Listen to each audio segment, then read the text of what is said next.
bukan menjadi rahasia lagi kalau CIA, lembaga intelijen Amerika, sering menggulingkan sebuah pemerintahan yang sah. Ada 5 hal yang mereka lakukan dan sampai sekarang mereka masih tetap melakukannya. Yang pertama yang dilakukan adalah, dan yang ini adalah paling sering, yaitu membiayai oposisi. Cara ini adalah cara yang paling aman dan metode paling murah dari CIA. Bisa hanya memodali memberi uang kelompok oposisi atau memodali mereka yang akan melakukan kudeta. Iran di tahun 53, Vietnam di tahun 63, Brazil, Guatemala, salah satu operasi intelijen dengan model ini yang dilakukan oleh Amerika. Cara nomor 2 yang paling sering dilakukan adalah dengan assassination atau pembunuhan. Membunuh pemimpin lalu menggantikan dengan pemimpin yang pro-Amerika. Misalnya Patrice Lumumba di Kongo, dan banyak lagi pemimpin-pemimpin berbagai negara yang tidak jelas kematiannya tapi didesain oleh Amerika agar digantikan dengan pemimpin yang pro-Amerika. Lalu, cara ketiga yang paling sering dilakukan oleh CIA adalah melumpuhkan ekonomi, atau dalam bahasa akademinya adalah economic assassination. Perang tarif dengan Cina, embargo perdagangan, dengan cepat akan merubuhkan sebuah negara seperti Kuba sampai sekarang diembargo. Kemudian Chile di tahun 70-an ketika Allende yang melakukan nasionalisasi atas aset-aset Amerika membuat Presiden Nixon memerintahkan CIA dengan kalimat "Make Chilean Scream" atau membuat bangsa Chile menjerit. Yang terakhir, Pinochet mengkudeta Allende. 2 hal itu dilakukan di sana. Tekanan secara ekonomi lalu mendukung kudeta oposisi. Lalu saat ini misalnya serangan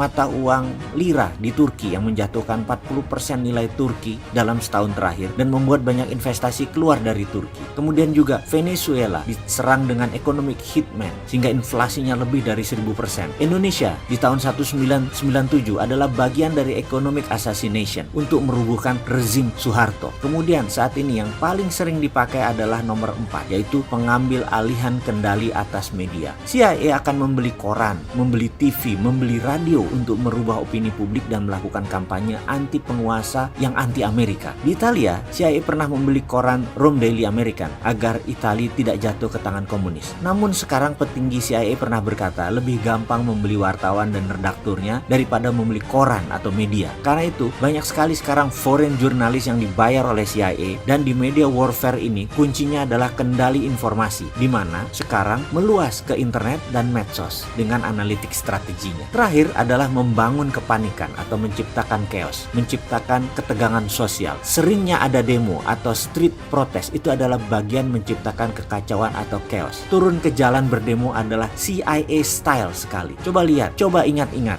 di Indonesia yang sedikit-sedikit turun ke jalan, belakangnya pasti siapa? Kita bahas detailnya di chapter yang lain. Dan pastikan mereka yang turun ke jalan itu tidak tahu apa motif asli demo tadi. Itu adalah kunci sukses demo. Misalnya tokoh Iran Muhammad Mossadegh yang menasionalisasi aset minyak Inggris di tahun 53, digalanglah demo besar-besaran sampai terguling, dan kemudian boneka Amerika Syah Iran dijadikan monarki lagi. Juga demo panjang Hong Kong saat ini, demo besar misalnya kemarin di Malaysia untuk menggulingkan Najib yang pro Cina beberapa tahun yang lalu. Ini semua adalah sedikit informasi tentang organisasi rahasia dan bagaimana operasinya, dan masih banyak lagi yang sebenarnya kita tidak tahu. Jadi ke depan ada baiknya Indonesia hati-hati. Kita harus punya strategi berlapis dan bermain cantik. Baru nanti kita salib mereka semua di tikungan. Barulah Indonesia bisa jadi negara besar.